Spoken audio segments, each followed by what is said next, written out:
Dear Looker, it's been years since we lost contact with you. You used to be our top agent in every corner of the globe. We thought for sure that we'd find you back in your office in Lumios, but alas, that was a dead end as well.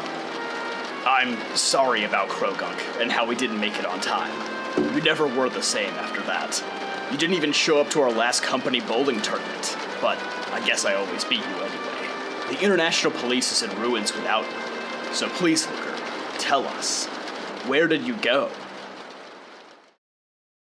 Looker was first introduced in 2008's Pokemon Platinum version, as a globe-trotting detective on the heels of Team Galactic. But this is not Looker's first appearance in the actual Pokemon timeline, as that would be in Omega Ruby and Alpha Sapphire, where he mysteriously washes ashore at the Battle Resort, suffering from amnesia and carrying an Audinite Megastone for whatever reason. While we still don't know for certain how Looker ended up here or why he was carrying that specific Megastone, one quite popular conspiracy theory has attempted to explain this. You see, the International Police, the organization that Looker is a part of, was actually first mentioned in the original Gen 1 games, where one of them is found on the SS Anne pursuing Team Rocket. Unfortunately, in Gen 1 and Gen 3, this is mistranslated as the Global Police, but Let's Go Pikachu and Eevee does correct this.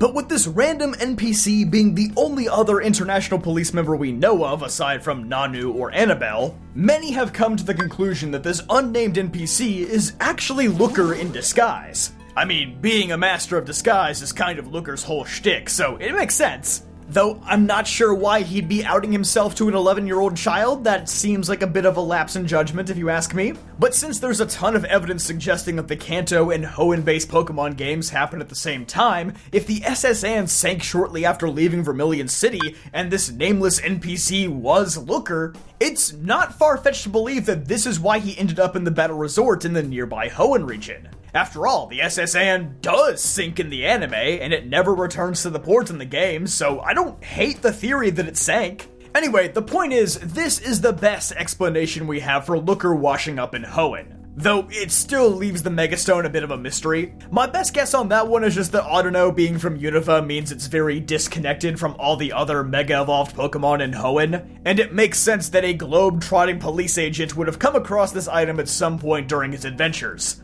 He's the only character in the game who could have feasibly visited Unova at some point prior, so it makes sense. Realistically, it was a gameplay choice, and I don't think we need to make a conspiracy about Looker being involved in some Mega Audino mission. It's probably fine to overlook this. Anyway, his next appearance in the timeline would actually be his debut game, Pokemon Platinum, where he shows up a few times throughout the story to aid in the fight against Team Galactic, with him most notably being the one to thwart Kairon's scheme at Stark Mountain in the postgame.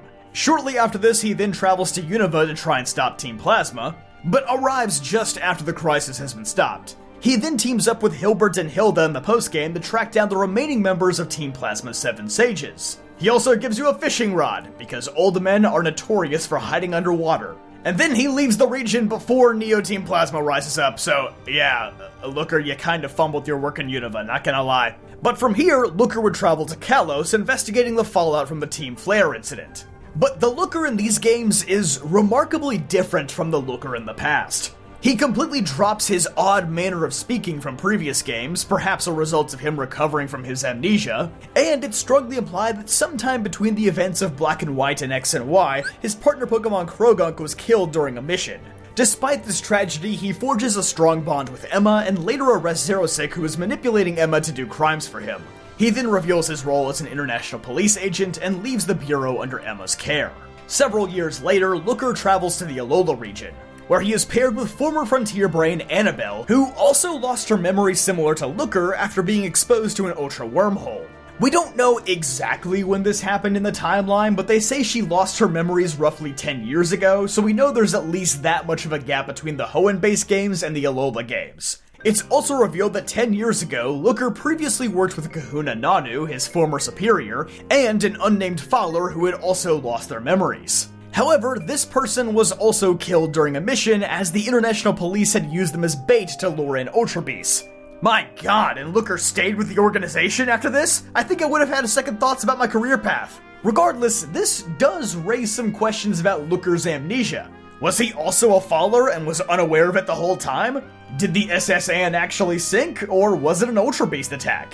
We still don't know for sure, but we know that Looker has been actively involved in Ultra Beast investigations for well over a decade. Which then brings us to Looker's final appearance as of making this video, Pokemon Ultra Sun and Ultra Moon, where he once again appears alongside Annabelle, but in this timeline he's here for vacation rather than for work. He ironically talks about how peaceful Alola is and how there's no need to worry about world-threatening disasters here. Right, yeah, whatever you say, buddy. Though he does foreshadow the coming Team Rocket crisis in the postgame, as he remarks on how there's been sightings of Team Rocket recently in Alola. But outside of a few side quests on Akala Island, Looker is a much less important character in these titles than he was in the original Sun and Moon, which is a bit disappointing for a character of his caliber. But when the Switch era of Pokemon games arrived, Looker mysteriously vanished. He made no appearances in Galar or Paldea, he was excluded from Brilliant Diamond and Shining Pearl because those games don't believe in Platinum content, he wasn't in Legends Arceus because he wasn't born yet. Okay, maybe I can forgive that one. And most notably, he only appears in a singular picture frame inside the Looker Bureau in Pokemon Legends ZA. Emma does allude to him many times throughout the game, but she implies that she has not seen or heard from him in the past 5 years since X and Y. Now, since we quite literally have no idea how many years Sun and Moon takes place after X and Y, it's possible that Looker is in Alola either pursuing the Ultra Beast or just vacationing depending on the timeline during the events of Legends ZA. I think that's the most likely possibility, as the Ultra Beasts do seem to be the main focus of his work. But still, this does not explain why Looker has just spontaneously vanished from all the other Switch Pokemon games. But there are a few potential explanations we can drum up. First and foremost, with a solid in-universe explanation, let's look at the brand new titles that have occurred after the events of the Alola games. Sword and Shield, Scarlet and Violet, and now Legends ZA. Those are the only 3. In Sword and Shield, Looker doesn't have any reason to be in Galar. There's no evil team here. I mean, Team Yell exists, but they're like Boston sports fan evil, not evil. They're not stealing Pokemon, reshaping the world, or drastically altering the climate in some way. There is literally no reason to assign an international police officer to them.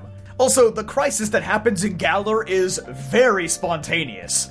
So much so that it's the main thing we all make fun of Sword and Shield for. It kinda just happens out of nowhere. Even if Looker wanted to stop Eternatus, bro just didn't have the time to get there. And unlike other Pokemon postgames, Sword and Shield's postgame doesn't really deal with any fallout or residual effects from this crisis.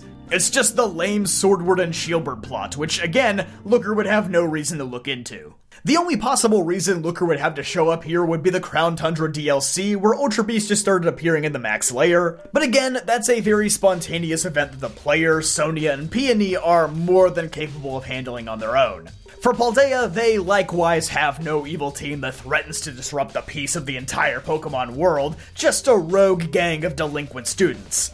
If they called in the international police to deal with this, I would seriously question the politics of the Pokemon world more than I already do.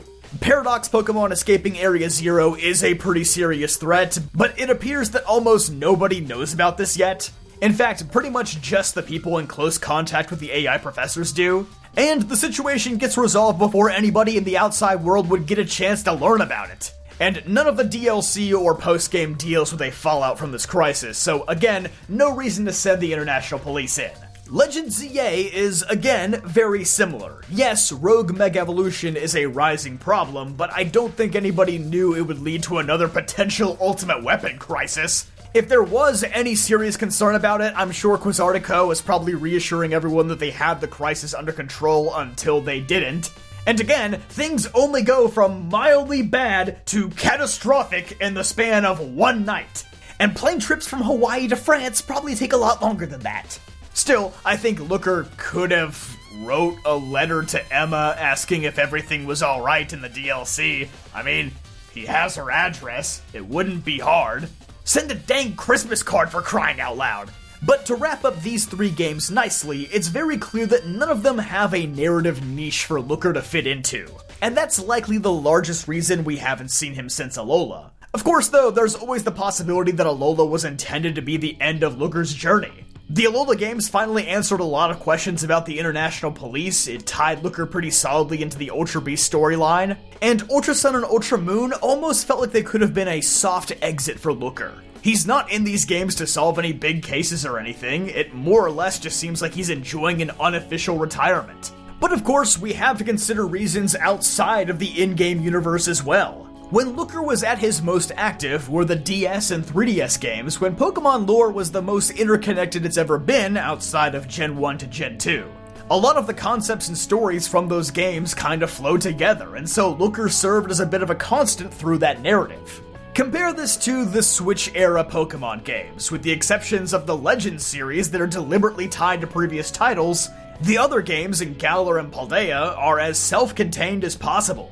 I believe in general the Switch Pokemon games are way more onboarding friendly to new players and significantly lighter on the callbacks. Again, outside of the Legends games. The Switch Pokemon games have also significantly trimmed post-game content and lengthy dialogue-heavy sections. Almost every Looker story is a dialogue-heavy, continuity-driven post-game mission, which is the exact opposite of what the Switch Pokemon games are. Sadly, he just doesn't fit the mold of the new games.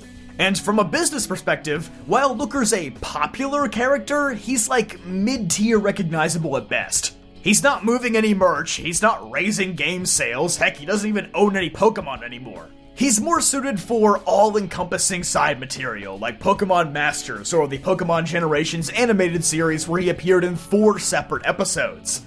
He even shows up in Kanto and Johto in this series, which is something he didn't even do in the actual games. That's how much the series loved using Looker. But for whatever reason, it's kinda sad to see Looker be phased out of the newer games. He felt like the first true recurring character that the series established who wasn't from Kanto, which is saying a lot. I don't think he's gone for good, and I'm fairly certain that if we ever get another trip to Alola or a game that centers around traditional bad guy teams, he may show up again. But I doubt we'll ever get him in the same frequency as we did in the DS and 3DS generations. I guess we'll just have to wait and see.